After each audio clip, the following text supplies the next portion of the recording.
ইতিমধ্যে বৈষম্য বিরোধী আন্দোলনের যেখানে কমিটিও হয় নাই সেসব জায়গা থেকেও তরুণরা লক্ষ লক্ষ টাকা চাঁদাবাজি করেছে, সেই প্রমাণ এবং অভিযোগ আমাদের কাছে আছে।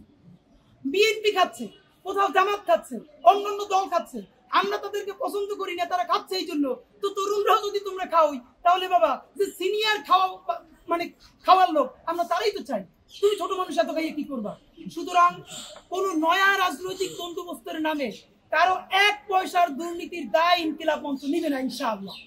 প্ল্যাটফর্ম না, সেখান থেকে বৈষম্য বিরোধীর ভাইয়েরা, নাগরিক কমিটির ভাইয়েরা একটা নতুন রাজনৈতিক বন্দোবস্ত করছেন এবং আমরা এটাকে অবশ্যই স্বাগত জানাই। আমরা মনে করছি যে নতুন বাংলাদেশে ছাত্র জনতার হাত ধরে শুধু একটা পার্টি না, এবার অনেকগুলো দল হতে পারে, হওয়া উচিত, নতুন রাজনীতি শুরু করা উচিত। এবার বিএনপি জামাত ইসলামীকেও আমরা বলি আপনারাও জুলাইয়ের রাজনীতি করেন, আপনাদের তরুণ মুক্তিকে দিয়ে নতুন দল করান।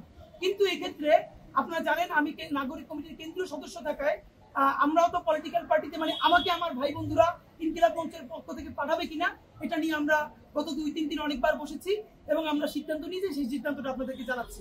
খেয়াল করেন, আমরা বলেছিলাম যে জুলাইয়ের উপরে দাঁড়িয়ে যে নতুন বাংলাদেশ দাঁড়াবে, বাংলাদেশের রাজনীতি দাঁড়াবে, সেই জন্য অনেকগুলো অর্গানাইজেশন মাঠে ছিল।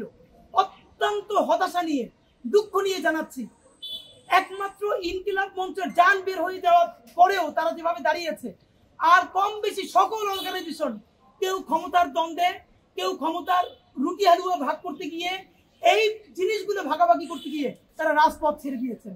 সবাই মিলে রাজপথ ছেড়ে দিয়ে কেউ মন্ত্রীপাড়ায় চলে গেছেন, কেউ বাংলা মোটরে চলে গেছেন, কেউ নিজের পোস্ট পজিশন সিকিউর করতে চলে গেছেন। আমাদের রাজপথ খালি হয়ে গেছে। প্রতিদিন শত শত অন্যায্য আন্দোলনের নামে রাজপথকে মানুষকে কষ্ট দেওয়া হচ্ছে।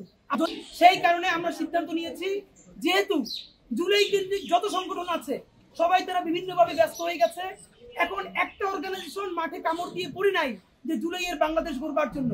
এই মুহূর্তে আমার ভাইয়েরা মনে করেছেন আমি যদি ইনকিলাব মঞ্চের কাজ ছেড়ে চলে যাই তাহলে আমাদের ক্ষতি হতে পারে এবং বৃহত্তর বাংলাদেশের মানুষ ইনকিলাব মঞ্চকে যেভাবে ভালোবাসে তাহলে সেইটা ভাটা পড়ার পর এমন একটা হবে এই জুলাই নিয়ে কথা বলবার আর কেউ থাকবে না। এই জন্য আমরা সিদ্ধান্ত নিয়েছি, আমরা নতুন রাজনৈতিক দলকে স্বাগত জানাই, আর অনেকগুলো রাজনৈতিক দলকে স্বাগত জানাই। শুধু জুলাইকে বাঁচিয়ে রাখবার জন্য আপাতত আমরা ইনকিলাব মঞ্চ কোন সরাসরি রাজনৈতিক দলে অংশগ্রহণ করব না।